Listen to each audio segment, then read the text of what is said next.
No, we're not. We're finishing, this is still the interwar years, because it's in the interwar years that this took place. I would like to make that quite clear, that this is something that is directly as a result of the conditions of the Great Depression and the isolationism and the protectionism that we also felt, and the anti-Semitism that we also felt.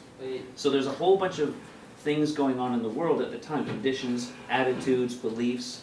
I mean, our beginning attitudes shifted towards workers in the government, but our attitude towards immigrants hadn't changed. Okay? That will change after World War II as a direct result of observing the horror of what happened there. Am I allowed to bring up some housekeeping stuff? Yes. Thesis competition? Done. I edited your work, I think. No, wait a minute, it's grade 8s. The new thesis competition? Right. So I'm supposed to edit, I realized I just did the grade 8, so it's not the grade 8s, not the grade 11s, so I may not have done that. Okay. Okay, and?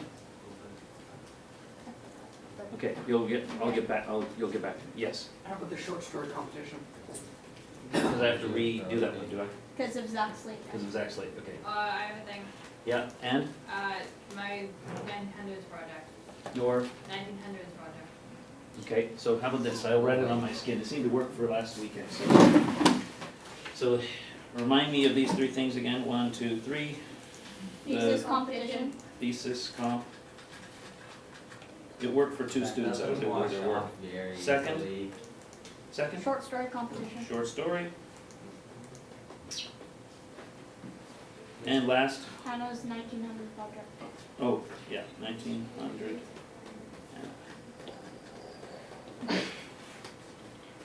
It worked for 2 students, so I decided to write on the skin now, because it's, for some reason, I'm unable to, as soon as you guys leave here, I have to adjust for the next class, in which case all the short-term memory stuff gets thrown You out. can put a reminder on your phone to like remind you I if don't they. have a phone. Oh. It costs me $30 a month, which I don't have, so I decided I couldn't keep it. You can't even get it for $30. Anyway, How about a planner? even plans, that $30 a month times 12 is a lot of money. I just can't afford it. For simply the phone, right? Like a notebook. Anyway, Okay. moving on. Okay, unfortunately what happened is this, I've dimmed the projector, I guess, so it's hard to see. If you can't see in the back, please come closer. These are events, but I need to explain to you beforehand that Hitler was originally, he's a quarter Jew. His name is Schicklgruber, Hitler Schicklgruber. Now, why did he change his name? Because he was going to the realm of art, and he didn't really want his name to be Schicklgruber, because he thought it would be looked upon as Jew. He also, so he changed his own name in recognition of the fact that that people wouldn't like that. The culture, in other words, of his time is that of anti-Semitic behavior. How do you That- spell Chickle? You can look it up. SCHICKLGRUBER. Yeah. His Wikipedia. So page up. he wants to be an artist. He moves to Austria for art school. You can actually see some of his paintings. They're up. You can take a look. They're not great. They're okay. But he fails as an artist. He doesn't get into the art school he wants to go. And he sees some of his some of his peers who are Jews. They get into the school, and he knows that, for example, he's denied a job at a Jewish business. He wants to be an architect. He doesn't get into architecture school. Why did people dislike the Jews at the time, particularly at the time? Why? Because of the nature of the secure, their community is very tight, it's insular, it's exclusive, and very successful. Yes, Thanks. So what happens is when you have a group of people who are tight-knit, exclusive, and successful, they become a target. And they've been a target for thousands of years. So in the Middle Ages, often a local noble who knew there was a Jew in the town, that would be the only one who would be able to lend money. So they would borrow money. Now when they needed more money, they'd simply take it. And whatever happened to the family, they could kill them. because they were outside of Christian law. So there's the history of mistreating Jews happens all the way back to ancient Rome. And the Romans also had trouble with them, because they were the only ones that were resistant to the dominant culture saying simply, get along with others. They wouldn't. They refused to mingle, and they stayed isolated. And Mount Masada is a statement of that. There's a bunch of that. So there's a very, very clear reason, culturally speaking, they stayed exclusive to themselves. They're very highly successful people, motivated and such, and they were involved in areas of the economy that made them envious of the rest of Europe. Banking in particular. So banking in particular, but there are others. There are other forms of business where they were successful. Anybody, anything to add? 1, 2, make it fast. Plus, it was about scapegoating for things like what happened after the First World War and stuff like that. Yes, So, I was going to get into that. Sorry. Yeah, So I'm just go on. saying, like a lot of it was about, oh well, there's this group of people we already hate. Why don't we just blame every bad thing Yeah. that's ever happened to for us sure. on them? And we'll get to that too. I will get to that. True. No? Okay, 2 things. One, there's been multiple investigations on Hitler's ancestry. There's no evidence whatsoever that he had any Jewish blood in him. That's not true. But go It ahead. is true, okay. According to According to the what book? Holocaust by, not sure who it is, but the paper, it is true.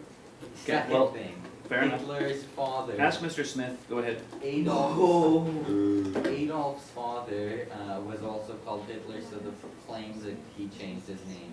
What it is what I a have. bastard son. He was the illegitimate child of Maria Anna Schicklgruber, and because they didn't, his baptismal register didn't show the name of his father because it was illegitimate. So he initially actually did have the name Schicklgruber, but Hitler was actually his father's last name. Yeah. So. Thank you. Okay, so now that we got that cleared up, we have a person who's not happy with his current state of affairs until he goes to war. Now, he goes to war in 1914. He actually avoided going to war in Austria. He didn't want to be a part of the army. That's why he left Austria to go to Germany.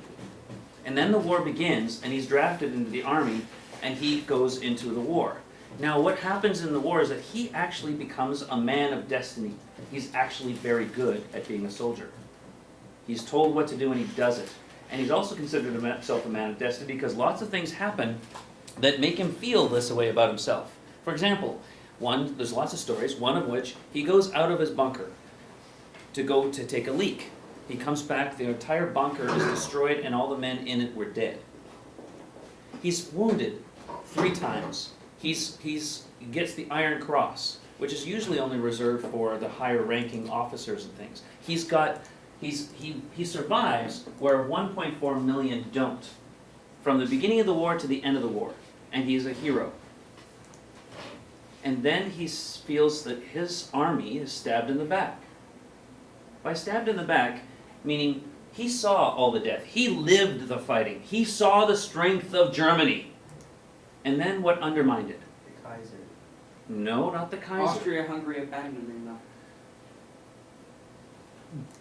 The powers that made Austria-Hungary abandon them. The people who signed the Treaty of Versailles went on the idea that there's going to be, for Germany, they signed the Treaty of Versailles with the idea that for Germany there's going to be a nationalism, there's going to be self-determination. They promised us, the democracies promised us that we would be treated as respected enemies. Well, the Treaty of Versailles blames Germany. And whoever signed that paper, including the democracy of the Weimar Republic, is partly to blame. Now, who's in support of this republic? Who are the bankers? Jews. Who are the people who are in the government? Democrats. In league with the Jews who signed the document that gave away elements of Germany. So stabbed us in the back. They're So- saying that, you're saying that So Jews- Hitler makes makes a logical fallacy. Without a lot of evidence, he makes the logic jumps. Now he follows in the lines of a lot of other writers. And do you know whose picture he had in his office? Everybody has a picture of Hitler. What picture does he have in his office? Henry Ford. Henry Ford. Who wrote a book called The International Jewry, if I'm not mistaken. He wrote this. So what happened is Henry Ford is an anti-Semite as well. And he organizes his whole organization on a hierarchical basis based upon the abilities of those who can contribute, and develops a very successful machinery for economic success. The Model T Ford, etc. And he's an anti-Semite. This is the model that he wants to apply. And he then sees also in Mussolini was the first one to develop with a fascist organization, where the cream of the crop goes to the top. And this organization is designed for one person to be in control. It's an ultra-nationalist government, where the goal of the government is to make the nation strong. It recognizes struggle with other nations, that the world is in a struggle with other nations. And he even goes to the point where saying, he's social Darwinism. It's not about nations, it's about races. This is what Hitler This said? is Hitler's logical conclusion. It's a very mixed up, convoluted sort of set of logic, which points to the organization of the state for the purpose of supporting the person who is best able to lead the nation, and the sacrifice of the people for the nation state. And which people? Germany for the Germans. Wait, So, so and you go, how do you go from it's not about the nations, it's about the races? it's about, so how do you go about the nations, about the races? So he recognizes that what's really going on in the world is a struggle of the races. He takes Darwinism and applies it to racial groups, where there's a hierarchy of races and a racial war, and and he believes this, and he sees the Jew as a separate race. It's not even a religion. And he saw that the power behind the powers, the power behind the democracies, is international Jewry, because they are the bankers of the world. And what's happening in 1929, and what's happening in 1923. So the army retreats but is not crushed. The cries are abdicates, the Weimar Republic begins. The new republic signs the Treaty of Humiliation of Versailles, and he blames democracies. And he blames the Jews that support democracies. And in 1923, there's communists, which are also part of the international Jewry that outlined by Henry Ford. He says that he thinks that the communist government, which is designed to get rid of nations and make the entire world one nation of workers, is, in his mind, international Jewry, a conspiracy, and he doesn't agree with it. Yes. And you know who also does that? No, one at a time, one at a time. America.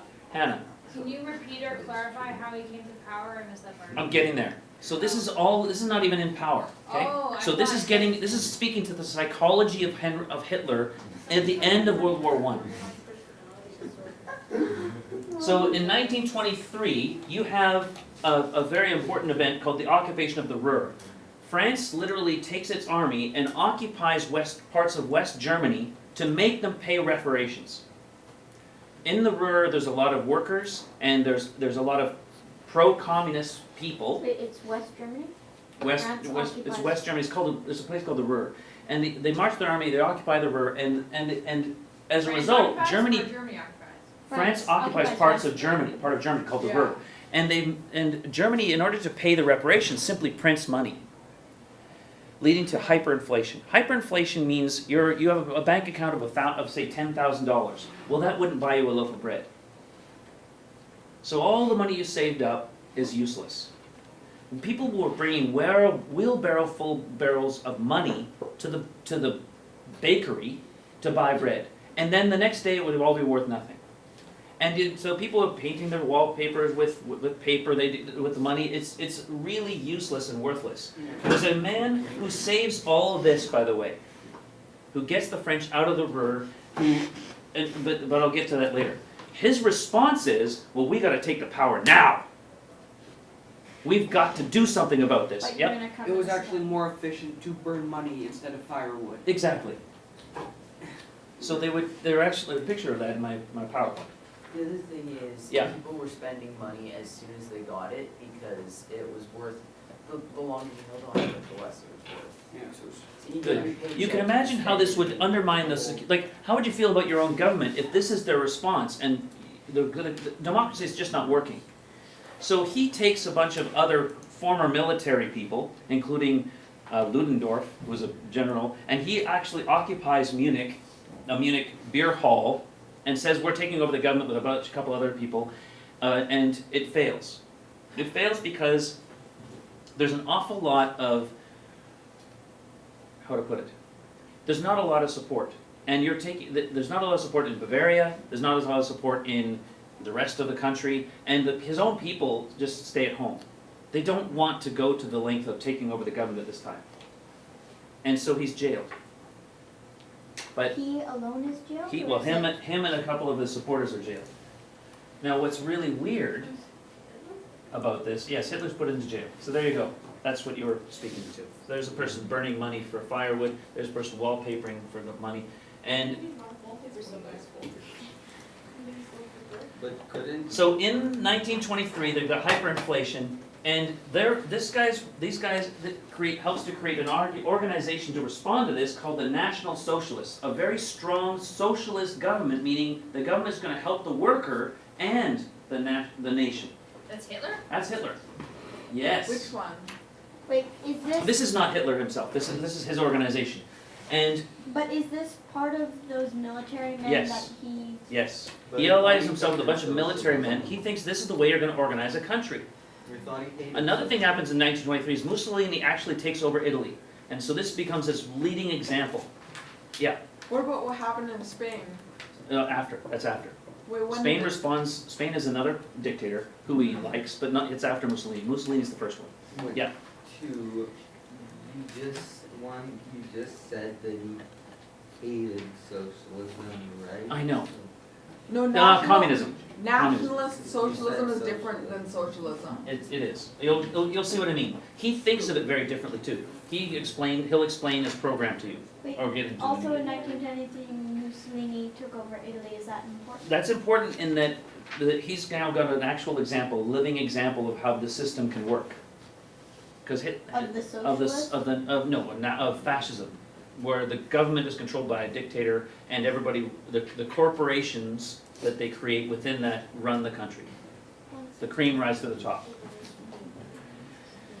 Okay, so what happens is there's a guy named Stresemann who actually, I believe, would have saved the democracy and would have saved all of the world from this horrible pain that would exist in this time, because at every turn in 1923 and again in 1926 and then again in 1929, Stresemann saves the world. You spelled it wrong. Okay, I'm sorry, but it's only one S.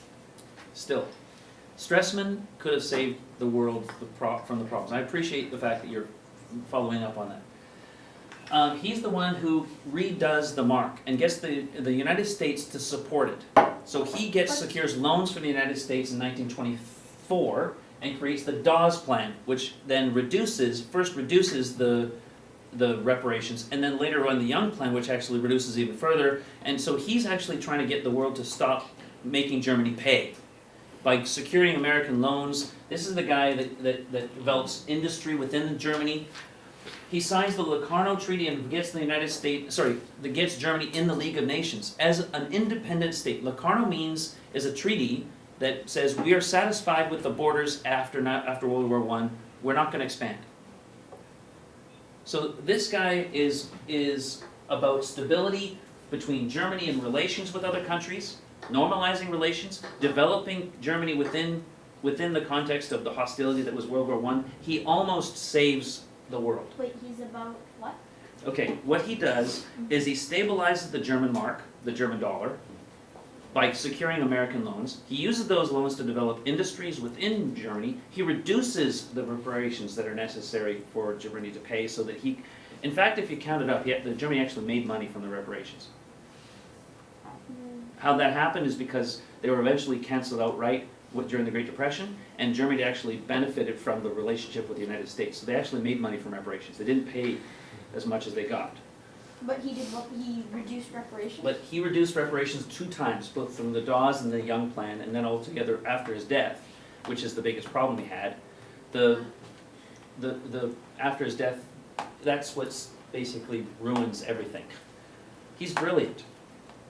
Okay? He gets the French out of the Ruhr. He secures a deal with the United States and France and the international community. He develops industry. He secures the borders of Germany without creates normalized relations with other countries, introducing Germany to the League of Nations, for example. So this guy is a brilliant man, and then he dies in 1929. Yes.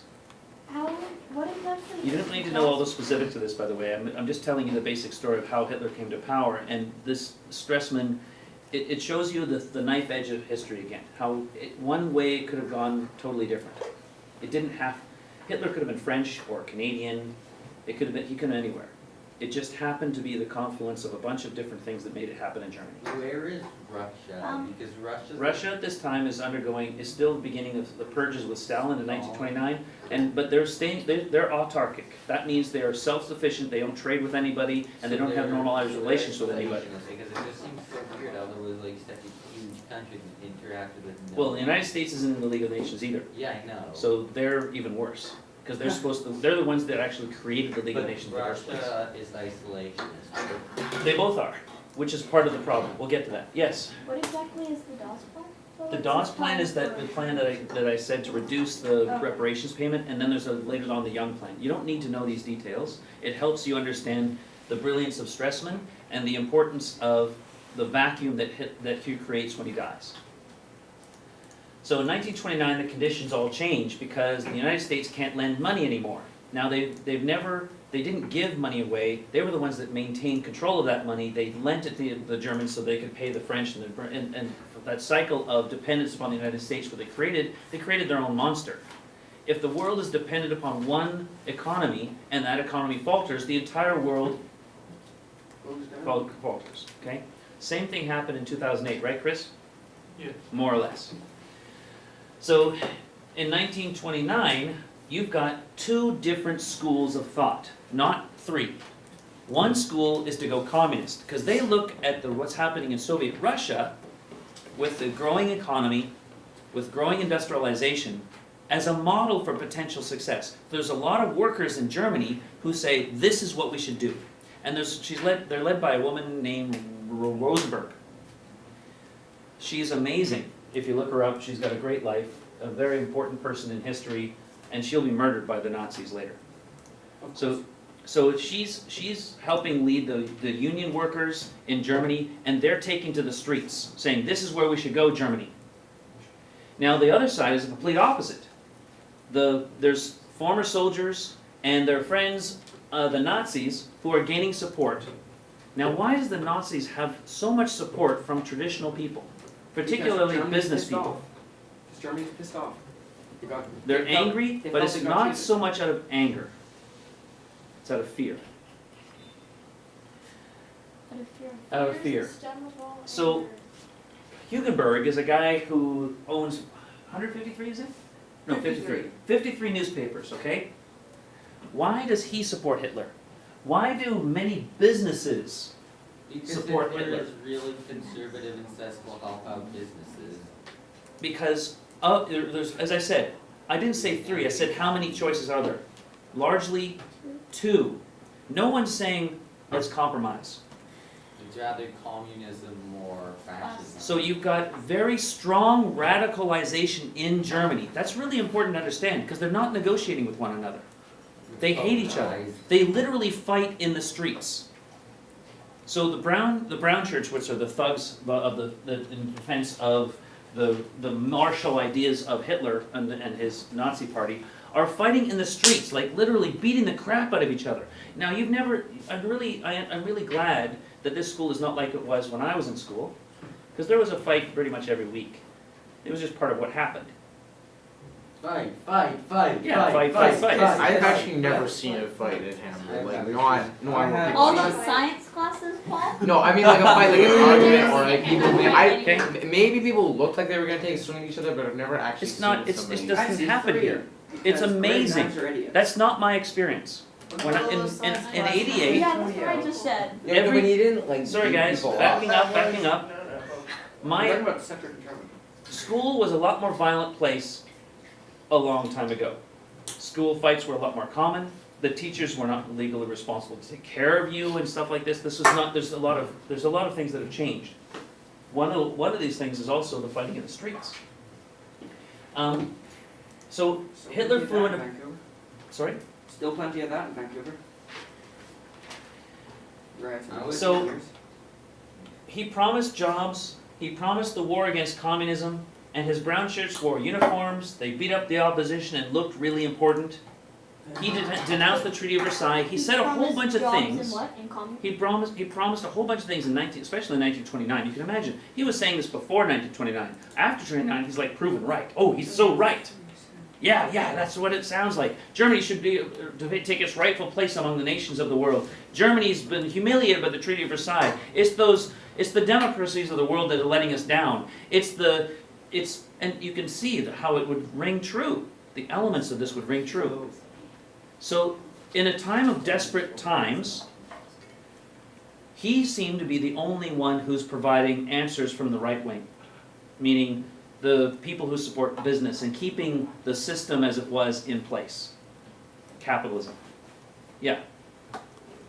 But pretty much if I'm understanding this, Hitler was like saying these practical things that made sense, like yeah, Germany should take its place in the world. Germany was humiliated, we need to come back and be strong and be a proper country, and then in that he planted like the seeds of anti-Semitism and Nazism and stuff so that it wasn't... He more like, he nurtured the seeds of anti-Semitism already in place. He fertilized it. He just put the, like, he put some He- more It's blame like on he them. put- you cover like But realize from the point of view of the natural, the German person, my wife, I'll get to tell you quickly, my wife, her name is Marina Rommel. Rommel, her grandfather is the cousin of the same, so they're related, of the Erwin Rommel, who is the famous general who fought in World War II. Now, he actually in 1930 wants to be a cook. So, in 1935, this is during the Depression, he wants to be a cook. There's only one place to go to learn to be a cook. What is it? Germany? Baking school. The Army. Oh. Oh. Okay? You have to join the Army to get to the School of Cooking. So he goes to the Army, and he gets a job. And not only gets a job, he gets every summer he gets a holiday. All the workers go to Nuremberg, and for 3 hours they have to stand there and then eventually say Heil Hitler, and then go back to their holiday. Would you do it? Yeah. Okay? In You didn't have a times like job. It is the opportunity for success. You're not an anti-Semite. He doesn't care about the Jews at all. He barely knows any. He's from a small town in Nonnenhorn, which is just outside a place called Lindau, which is in Bavaria, near Munich. So he doesn't really care about Jews or anything. He just wants a job, and he wants to learn how to be a cook. And the only place to do it is in the Army. And then they give him the free holidays, and he gets money, and he's like, okay, sure. And free food while he's So, there. the United States, in Germany, Hitler says, you either go communist or you go for us. Those are the only two choices. And really, according to the stats, it looked like that's the way it was going to be anyway. No real good leaders were available in the center parties. So in 1930-32, banks close, unemployment rises, the United States investment stops. The first guy, a conservative guy who seems to be on the right wing, is sacked, so they put in a socialist, von Papen. He begins spending.